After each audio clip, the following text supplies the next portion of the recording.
Good afternoon. Welcome to Douglas Farms. It's a pleasure to have you with us today. We are a family farm here in southern Shelby County, Flat Rock, Indiana. We raise corn, soybeans, and hogs. This farm was started by my great-grandfather, 1870, and so it's carried on. I'm the 5th generation. James would be the 6th generation.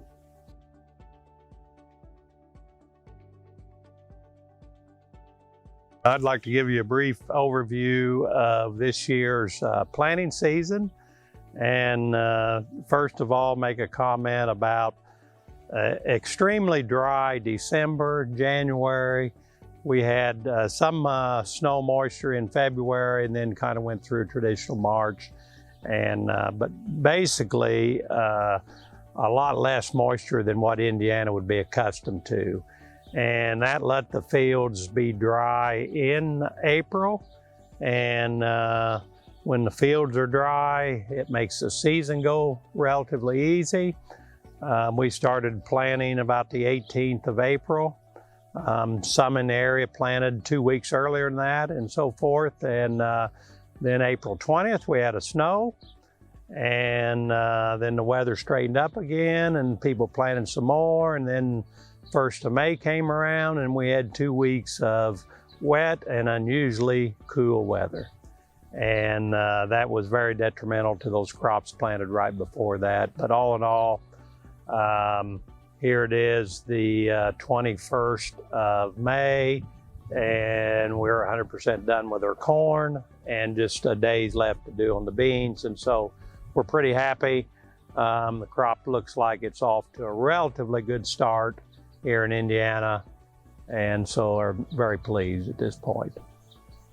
And we're standing here in front of one of probably 6 barns we have that we were finishing pigs that are coming in from Ligon Livestock and Grain at approximately 21 days of age. That would put that pig in the 15-pound range, and still what you consider a very baby. And we take those pigs clear to market, which would be about 5 months, 1 week later than that.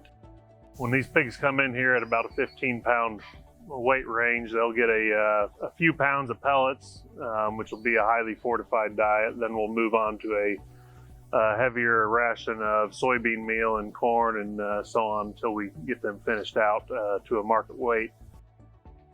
So some of the technology that is integrated into this tractor and planter, or really just about anything that we have on the farm here, is GPS tracking and logging of the data while you're going through the field, whether that be your harvest data or your planting data. It all really runs through this John Deere's 2630 in our operation. On our farm, we have an RTK subscription, and that allows us to install tile with that GPS. It's easier to run longer hours. It's a lot easier on the driver or operator of the equipment, whether it be a tillage tool or a planter or even a combine. You know, they don't have to focus as much on driving. They can pay attention to the other aspects of the equipment, such as I'll make sure your row cleaners or everything seems to be running right, that you don't have a row out of sequence or that is planting improperly. It just takes out a lot of one of the stresses out of the whole operation, makes life easier for the operator. What we really believe is that USAC is the boots on the ground in these countries that we're working with, helping develop in those markets.